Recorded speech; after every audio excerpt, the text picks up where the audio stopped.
Hi, it's me again with Corel Draw Tips and Tricks. I just made a couple of videos on this, part one and part two. If you didn't watch them, you're going to be a little bit confused. Came out really good on a round one. I thought, wonder what it's going to look like square. Came out pretty unique and almost like a heart chain on the corners because it has to do something. So your artistic media tool should be the last one picked. And I'm just going to click on it and then I'm going to go up or down. And you see I'm pretty close already. Now we've got some lines that are over what we want. I'm going to make this a little bit narrower. And how to clean this up now is I need to go to Object and break the artistic media apart.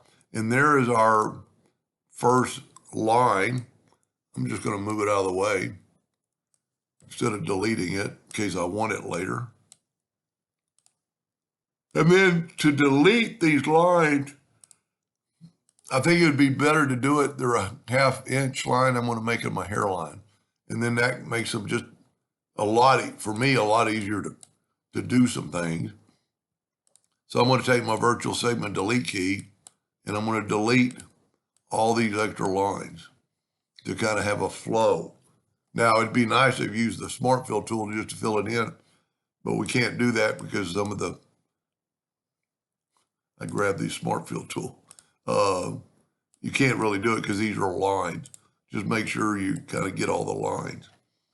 I'm going to go ahead and do all four. I don't have to, but give you a little bit better idea of what you're doing.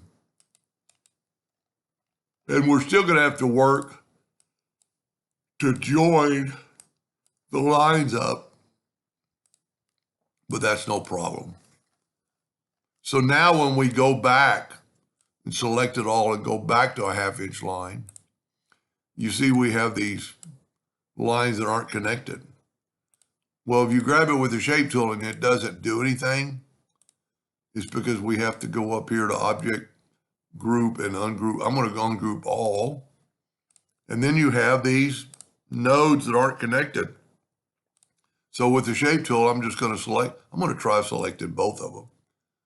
And then I'm going to open up the Docker